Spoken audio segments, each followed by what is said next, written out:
Assalamualaikum warahmatullahi wabarakatuh. Alhamdulillahirabbil alamin. Puji syukur kita ucapkan kepada Allah Subhanahu wa taala, yang mana pada siang hari ini kita masih diberikan Allah Subhanahu wa taala kesehatan serta kesempatan, ya, untuk bisa melanjutkan materi kita pada siang hari ini, ya. Nah, oke, langsung saja, ya. Hari ini materi kita yaitu tentang kegunaan unsur transisi, ya. Nah, kemarin kan sudah kita bahas unsur-unsur transisi itu dia terletak pada golongan B, ya, 1B sampai 8B, kan begitu kan. Nah,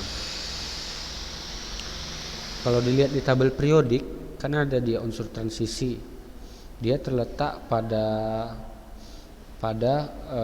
golongan B, ya, golongan 1B sampai 8B. Nah, jadi di sini di antara unsur transisi itu dia ada kegunaannya, ya. Nah, jadi beberapa unsur transisi dan kegunaannya yaitu kromium, ya, kromium atau Cr, kan begitu kan. Nah, kromium itu dia penggunaan kromium itu sangat terkenal, yaitu pada penyepuhan kromium atau kromium plating, ya. Efek penting dalam penyepuhan ini adalah dekoratif dan sifat kekerasan, ya. Lapisan kromium itu indah, tidak kusam, dan memberi efek tidak panas, tahan pakai, tahan korosi, serta bersifat keras.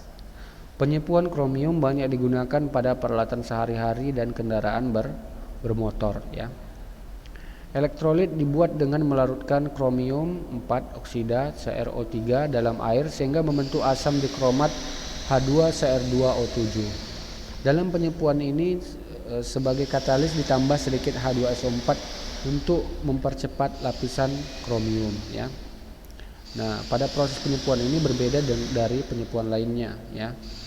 Sebagai anode tidak digunakan logam kromium karena logam ini mudah melarut dalam asam, ya. Anode yang digunakan adalah aliasi PbSN yang tidak melarut dalam asam kromat. Reaksi pada elektrode dapat ditulis sebagai berikut, ya. Nah, jadi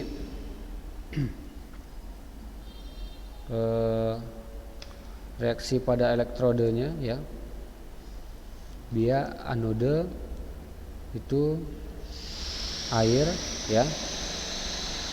Kemudian di katode dia barulah kromiumnya yang bereaksi, ya. Nah, kegunaan kromium, ya, ke dalam wadah elektrolisis selalu ditambahkan CrO3 untuk menjaga konsentrasi kromium agar tetap stabil, ya. Nah, jadi CrO3 yang dia menghasilkan kromium, ya. Kegunaan kromium yaitu dalam pembuatan stainless steel. Senyawa kromium mempunyai warna yang sangat menarik. Oleh karena itu apa?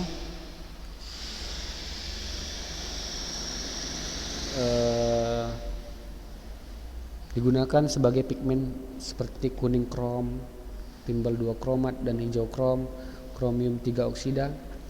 Suatu senyawa kromium yang indah sekali adalah jamrud atau emerald. Batu permata ini terbentuk jika sebagian ion aluminium dalam mineral beril diganti dengan ion kromium 3, ya. Kemudian ferum, batu besi, ya. Nah, besi itu merupakan bahan utama pembuatan baja, ya. Nah, ada banyak manfaat dari baja. Di antaranya baja sedang, baja bercadar. Komposisinya dia kalau baja sedang itu 0,009 sampai 0,2% karbon, 0,05 sampai 1% Mn, 0,2 sampai 0,75 Si ya. Nah, jadi kalau dia baja, inilah komponen-komponennya. Dia mudah dibentuk.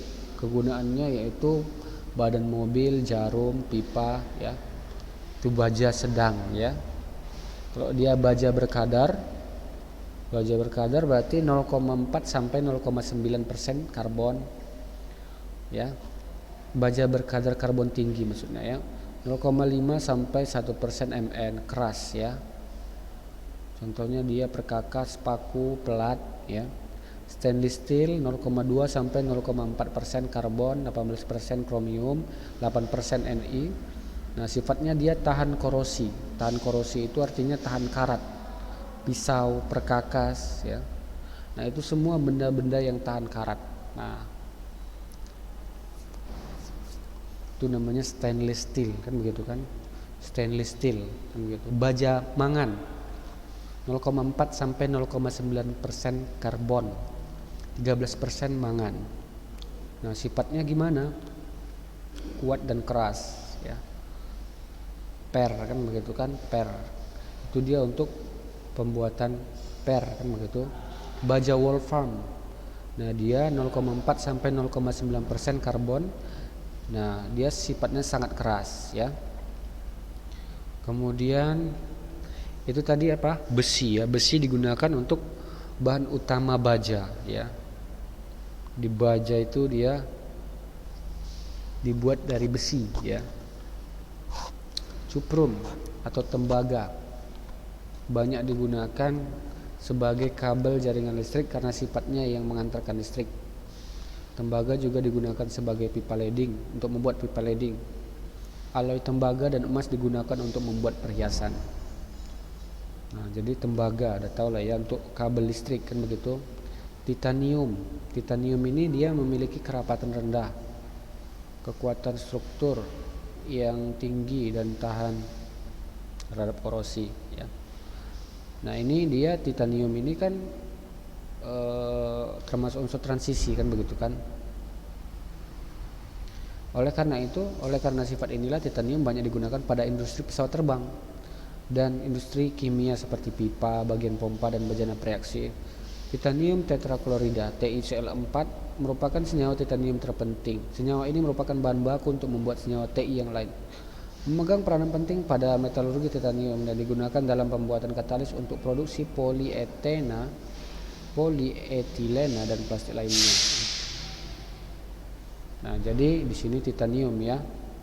Kemudian vanadium ya. Vanadium itu 80%, sekitar 80% produksi vanadium digunakan untuk pembuatan baja. Baja yang mengandung vanadium digunakan pada peralatan yang membutuhkan kekuatan dan kelenturan seperti pegas dan alat-alat mesin berkecepatan tinggi. Mangan ya. Pada produksi baja, mangan berpartisipasi pada pemurnian besi melalui reaksi dengan belerang dan oksigen dengan memindahkannya melalui pembentukan terak. Fungsi yang lain adalah untuk meningkatkan kekerasan baja. Baja yang mengandung Mn dengan proporsi besar bersifat sangat keras dan tahan lama. Oleh karena itu digunakan dalam kereta api dan mesin-mesin bulldozer. Ya. Kalium permanganat KMnO4 merupakan zat pengoksida yang penting dalam analisa kimia. Nah, biasanya digunakan pada titrasi larutan asam di mana senyawa tersebut direduksi menjadi Mn2+. Pada kimia organik MnO4 min digunakan untuk mengoksidasi alkohol dan hidrokarbon tidak jenuh. Adapun mangan dioksida atau MnO2 digunakan pada sel kering, pada kaca dan lapisan keramik serta sebagai katalis. Nah, kalau dia zinc Zn ya, Zn itu digunakan untuk melapisi besi dan baja untuk mencegah karat.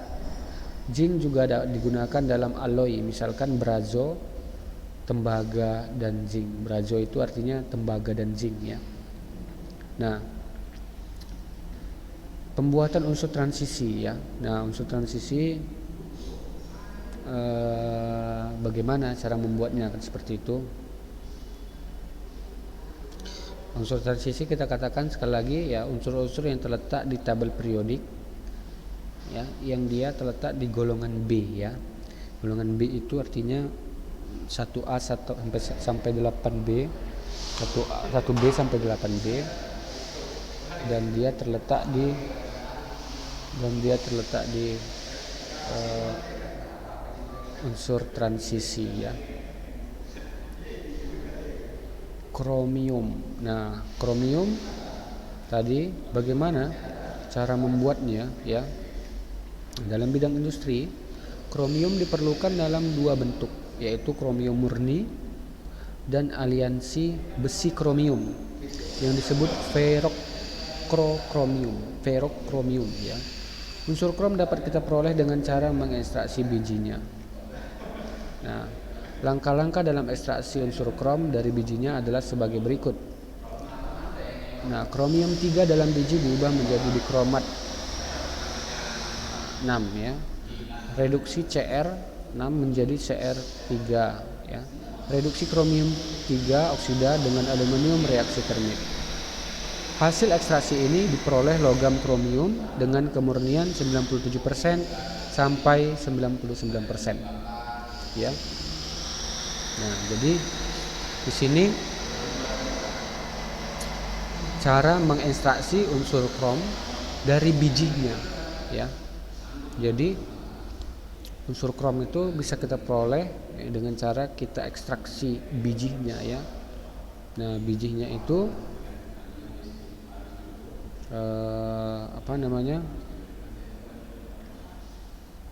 kita ekstraksi dalam bidang industri ya. Kemudian besi. Nah, bagaimana cara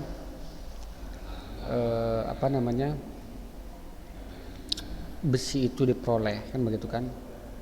Nah, awalnya dia juga diperoleh yaitu dengan cara ekstraksi ya, dengan cara ekstraksi bijinya, kan begitu kan?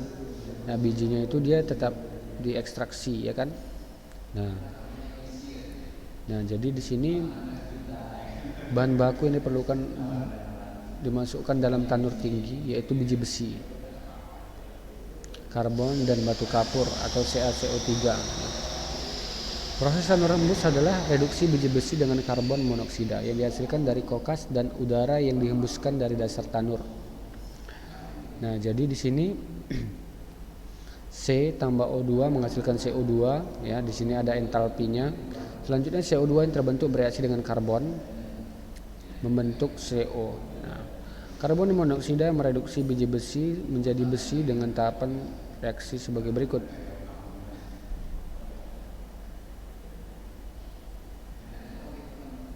Nah, reaksi-reaksi tersebut dapat ditulis sebagai berikut. Nah, ini dia reaksi-reaksinya ya. Akhirnya besi akan meleleh dan jatuh di bagian tanur yang lebih panas. Adapun batu kapur terurai pada suhu tinggi. Nah, jadi besi akan meleleh ya, besi akan meleleh.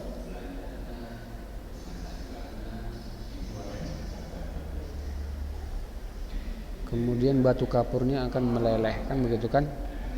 Nah, kemudian tanur bekerja terus-menerus, campuran reaksi dimasukkan dari puncak tanur dalam selang waktu yang teratur, bergerak ke bawah sampai lapisan terbawah yang panas keputih-putihan. Suhu pada dasar tanur cukup panas sehingga melelehkan besi dan terak, zat pengotor yang telah terikat kalsium yang terdapat sebagai lapisan yang tak bercampur dasar tanur. Leburan terak mengapung di atas permukaan lelehan besi ya. Besi yang dihasilkan dari tanur embus masih mengandung zat pengotor. Nah, berarti besi yang dihasilkan itu masih mengandung beberapa zat pengotor, ya kan? Di antaranya karbon, silikon, belerang, dan fosfor. Nah, ini berarti dia masih memiliki zat pengotor, ya. Nah, zat pengotor ini menyebabkan besi menjadi lebih getas. Besi ini disebut besi tuang, ya. Jadi komposisi besi tuang itu bervariasi bergantung pada sumbernya, ya. Nah, jadi dia di sini masih mengandung pengotor-pengotor, kan seperti itu. Kemudian leburan besi dituang ke dalam tungku Bessemer, kemudian dihembuskan oksigen ke leburan, karbon, belerang, dan fosfor keluar sebagai oksida berupa gas, sedangkan silikon oksida membentuk terak di atas besi. Setelah terak dipisahkan, pada leburan besi ditambah karbon, mangan, dan unsur lain. Kadar karbon dalam baja berkisar 0,09% sampai 0,9%. Nah, kemudian inilah dia ya alatnya ya, tungku Bessemer ya. Tungku Bessemer itu seperti ini ya. Nah, jadi di sini biji besi dimasukkan. Nah, ini untuk pembuangan gasnya ya. Ini untuk pembuangan gas. Ini biji besinya dimasukkan. Kemudian bahan baku campurannya di sini. Kemudian udara panasnya di sini. Udara panas ya. Maka nanti di sinilah nanti besinya ya. Kemudian di sini ada besi cor namanya. Nah, ini dia pencedoknya ya. Ini slug cair dipisahkan. Nah, jadi biji besinya ya nanti akan berubah menjadi besi ya. Kemudian titanium ya, titanium. Nah, titanium itu langkah awal produksi titanium yaitu mengubah biji atau TiO2 rutil menjadi TiCl4. Nah, TiCl4 yang sudah dimurnikan selanjutnya direduksi menjadi Ti dengan menggunakan zat pereduksi yang baik. Nah, proses isi disebut proses Kroll menggunakan Mg. Reaksi dilakukan pada tabung baja. MgCl2 dipindahkan dan dielektrolisis menjadi Mg dan Cl2. Keduanya kemudian didaur ulangkan. Ti didapatkan sebagai padatan yang disebut spon ya. Spon harus diolah lagi dan dicampur dengan logam lain sebelum dapat digunakan. Salah satu masalah pengembangan Ti secara komersial adalah perencanaan teknik metalurgi baru untuk pembuatan logam Ti di pabrik ya. Nah, itulah dia untuk pembuatan titanium ya. Kemudian mangan ya. Nah, sumber utama mangan yaitu MnO2. Jadi MnO2 ini dipanaskan dengan penambahan alkali dan zat pengoksidasi ya. Alkali itu dia golongan 1A kan begitu kan, unsur golongan 1A ya, senyawa golongan 1A. Kemudian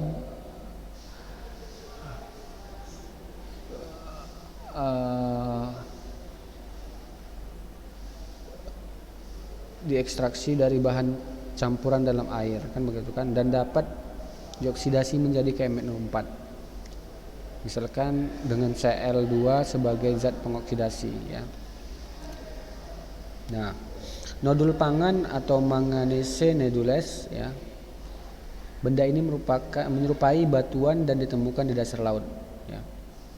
Nodul pangan tersusun oleh lapisan Mn dan Fe oksida dengan sejumlah kecil logam lain seperti Co, Cu, dan Ni ya.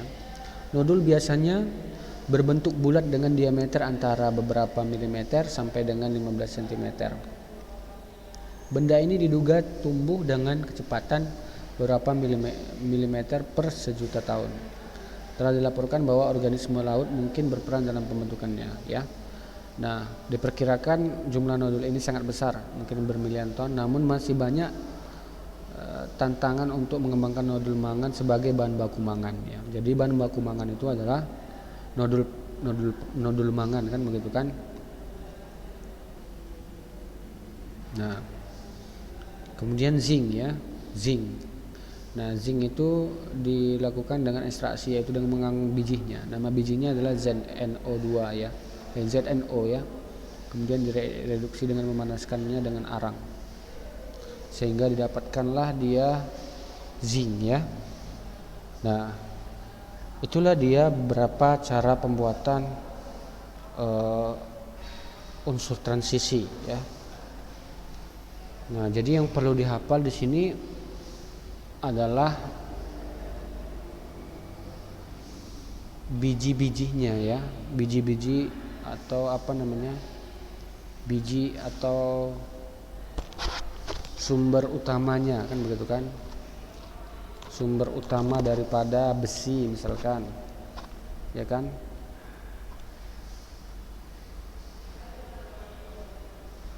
Biji besi namanya kan begitu kan. Nah, itu dia diperoleh dari dalam tanah kan seperti itu kan. Nah, jadi bijinya itu diperoleh dalam tanah, kemudian diolah, diekstraksi ya dengan berbagai bahan dan alat sehingga dia bisa menghasilkan besi yang kita gunakan seperti sekarang. Demikian juga dengan untuk unsur-unsur yang lainnya ya, logam-logam yang lainnya ya, bukan hanya besi kan begitu, tembaga juga, aluminium dan sebagainya ya. Oke. Kemudian dampak negatif unsur transisi ya. Nah, dampak negatif unsur transisi yaitu selain ada manfaatnya juga ada kerugiannya kan begitu. Pertama, limbah Fe. Limbah Fe itu jika dibuang ke sungai menyebabkan pertumbuhan fitoplankton menjadi tidak terkendali kan begitu. Menyebabkan penurunan kadar oksigen dalam air sehingga akan mengganggu pertumbuhan ikan dan hewan air lainnya kan begitu. Kemudian kromium. Nah, kromium digunakan dalam penyamakan kulit untuk mencegah mengkerutnya bahan sewaktu pencucian. Krom sangat beracun dan menyebabkan kanker ya. Jadi limbahnya ini dia berbahaya ya. Mn dalam pengelasan dan pembuatan baja. Pada pengelasan dan pembuatan baja dengan logam Nn akan dihasilkan suatu asap dalam jumlah yang banyak. Asap ini bersifat racun dan dapat mengganggu sistem saraf pusat ya. Pada penambangan tembaga akan terbuang pasir sisa yang masih mengandung logam Cu. Jika pasir sisa ini dibuang ke perairan, maka akan membahayakan organisme-organisme di perairan tersebut. Nah, jadi itulah dia ya mengenai dampak negatif daripada unsur transisi, kemudian pembuatannya tadi bagaimana, dan juga kegunaan-kegunaan unsur transisi ya. Nah, oke. Demikianlah ya materi kita pada hari ini ya. Lebih dan kurang mohon maaf ya atas segala perhatian. Ustaz ucapkan terima kasih. Assalamualaikum warahmatullahi wabarakatuh.